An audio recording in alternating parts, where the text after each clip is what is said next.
नमस्कार मित्रों, मैं हूं डॉक्टर हरिनिवास। चैनल का नाम है संस्कृत साहित्य एवं संस्कृति। महाभारत अनुशासन पर प्रारंभ होता है। नारायणम नमस्कृत्य नरम चैव नरोत्तमम देवीं सरस्वतीं व्यासं ततो जय मुदीरयेत्। महाराज युधिष्ठिर फिर से पितामह भीष्म से वही बात कहते हैं। अतः कष्टतरम किम्नु मत कृते यत् पितामह। हे पितामह, आपने शांति के बड़े उपाय बताए, पूरा शांति पर्व चला है इसके ऊपर है, लेकिन मेरे लिए इससे अधिक दुख कर क्या बात होगी कि मैं अपने सामने देख रहा हूं आप बाणों की सैया पे इस अवस्था में पड़े हुए हैं। ये धृतराष्ट्र के पुत्रों के उसके संदर्भ में मैंने जो कुछ किया है, ये अपराध बोध जो है ना, ये मुझे नहीं जीने दे रहा है, ये मुझे बार बार परेशान कर रहा है। तब पितामह भीष्म एक सुंदर कथा सुनाते हैं। वो कहते हैं कि गौतमी नाम की एक वृद्ध ब्राह्मणी थी। उसका एकमात्र पुत्र एक दिन सर्प जो है उनके पुत्र को डस लेता है। पुत्र मर गया। पुत्र के शोक में वो ब्राह्मणी भी बड़ी व्याकुल हो गई, बड़ी चिंतित, बड़ी व्यग्र, रोए, परेशान। एक का एक पुत्र है और उसकी मृत्यु हो गई।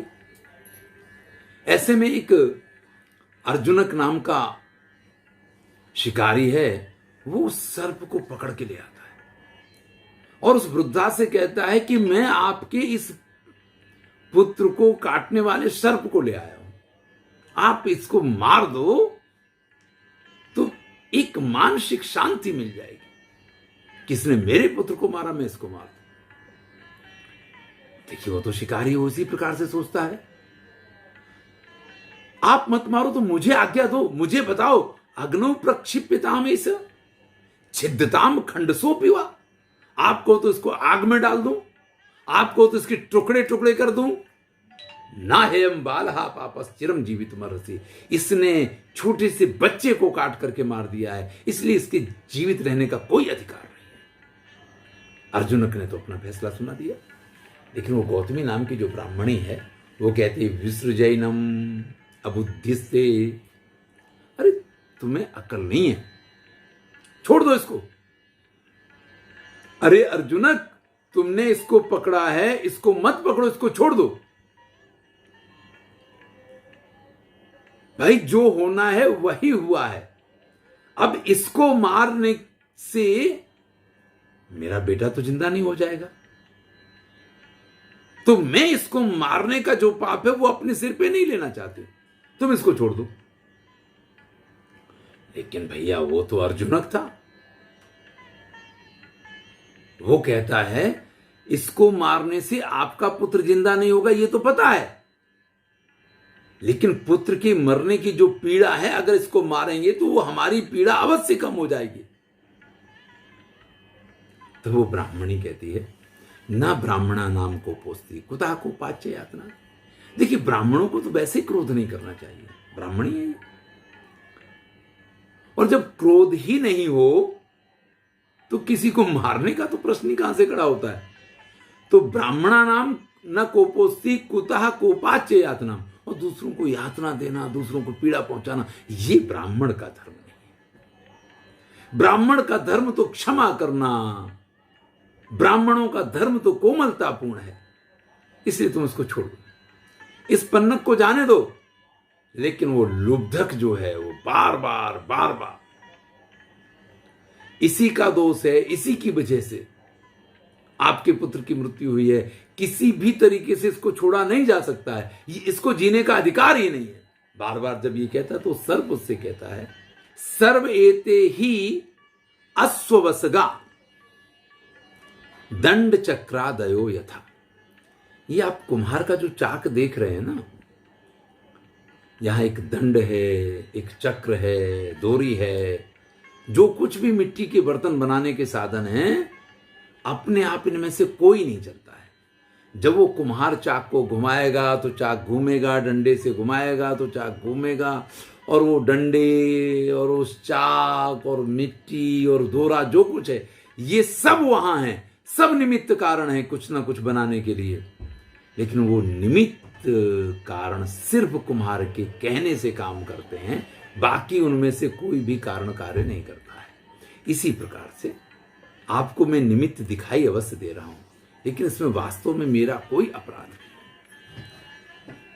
तब कहता है तो भैया तुम्हारा अपराध नहीं तो किसका अपराध है? तो कहता है कि कार्याभावे क्रिया ना स्यात् सत्य सत्यपि कारण है। भाई अगर कारण नहीं होगा तो कार्य कभी हो ही नहीं सकता है, अगर कारण है तो ही कार्य होगा। तो मैंने जो कुछ किया है, ये जो भी कार्य हुआ है, उसके पीछे का कारण आप समझो। आप मुझे कारण मत मानो, मैं तो मात्र एक निमित्त हूं। मुख्य कारण तो मृत्यु है, जिसने मुझे आज्ञा दी थी, और उस मृत्यु की आज्ञा से ही मैंने ये पूरा कार्य किया है। तो मुझे तो मृत्यु ने जो आज्ञा दी, मैंने तो सिर्फ उसका पालन किया है। तो कहा मृत्यु को बुलाया जाए। अब मृत्यु वहां उपस्थित हो गई तुरंत। मृत्यु कहती है प्रचोदितो हम कालेने पन्नग त्वाम अचुचुद। मुझसे काल ने कहा था कि भाई इसका समय पूरा हो गया है, इसकी मृत्यु होनी चाहिए। तो मैंने तुमसे कहा, इसमें तुम मुझे दोषी क्यों ठहरा रहे हो? मृत्यु को लगा कि भाई ये सर्प जो मेरे सिर पे सारा दोष डाल रहा है, मैं तो दोषी नहीं हूं, मुझसे तो समय ने कहा था, और समय ने कहा तो मैंने इनसे कह दिया। अब काम इनने किया, आज्ञा समय की थी, मैं तो बीच में खाली एक थोड़ा सा। तो सर्प कहता है निर्दोषम दोषवंतम वा नत्वा मृत्यु ब्रवीम्यहम्। आपका दोष है या दोष नहीं है, मैंने ये कोई निर्धारण यहां पे नहीं किया है। मैंने तो सिर्फ इतना कहा है कि आपने मुझसे कहा था कि मैं इस बालक को काटूं और इसकी मृत्यु होनी चाहिए। मैंने सिर्फ ये कहा, मैंने आपको दोषी नहीं बताया है। तब मृत्यु कहती है या काचिदेव चेष्टा स्यात् सर्वा काल प्रचोदिता। इस संसार में जो भी चेष्टाएं होती हैं ना, वो समय के अनुसार, समय की आज्ञा से ही हुआ करती है। तो ये जो कुछ हुआ है, इसमें ना इस सर्प का दोष है, ना मेरा दोष है। वास्तव में ये काल की आज्ञा है, वास्तव में ये समय का किया धरा सब कुछ है। अब भैया समय को बुलाया गया तो समय कहता ना हेम नाप्यम मृत्यु नायम लुब्धकपन्न रहा। अरे अर्जुनक, ना मैं दोषी हूं, ना ये मृत्यु दोषी है, और ना ही ये सर्प दोषी है।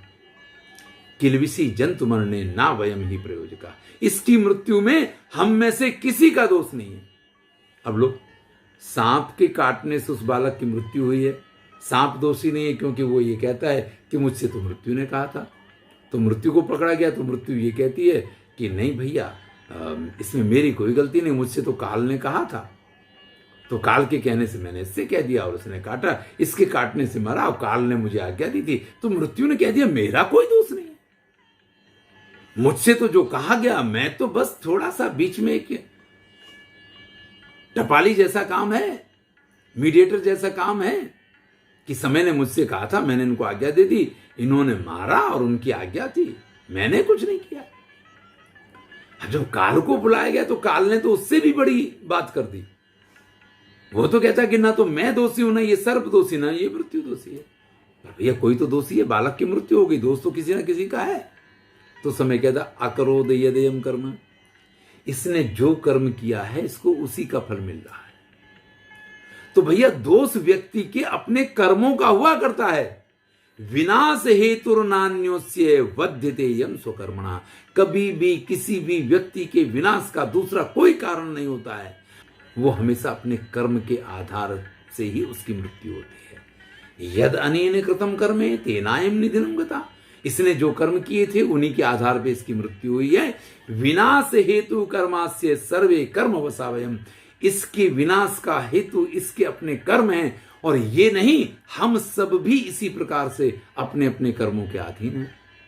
तो यहां पितामह भीष्म ने युधिष्ठिर को यह समझाया, ये जो कुछ मेरे साथ हुआ है, मैं जिस अवस्था को प्राप्त हुआ हूं, इस अवस्था के लिए तुम कोई जिम्मेदार नहीं हो। न काल जिम्मेदार है, न मृत्यु जिम्मेदार है, न सर्प जिम्मेदार था। इसी प्रकार से यहाँ अर्जुन के बाण जिम्मेदार हैं, कोई जिम्मेदार नहीं है। मेरे अपने कर्म ही इसके लिए जिम्मेदार है। तो भैया हम भी जीवन में अगर इस बात को समझ जाएं तो दूसरों को दोष देना बंद हो जाएगा और किसी अन्य को कोसना बंद हो जाएगा। और हमारे कर्मों से ही हमको जब इन सब चीजों की प्राप्ति होती है तो अपने कर्मों को हम अपने आप सुधारेंगे। यही यहाँ सबसे बड़ा अनुशासन है। अनुशासन पर्व का प्रारंभ हमें अपने कर्मों को अनुशासन में रखना है, इसके साथ हुआ है। आनंद लीजिए, मित्रों के साथ शेयर कीजिए। मैं हूं डॉक्टर हरिनिवास। अनुशासन पर्व, यहाँ बहुत सारी समाज की उपयोगी की बातें प्रस्तुत हैं, जो हमारी स्मृतियों के बहुत सारे ऐसे प्रसंग हैं जो यहाँ पे आपके सामने आएंगे। तो आनंद लीजिए, अच्छा लगे तो मित्रों के साथ शेयर अवश्य कीजिए। पुनः धन्यवाद।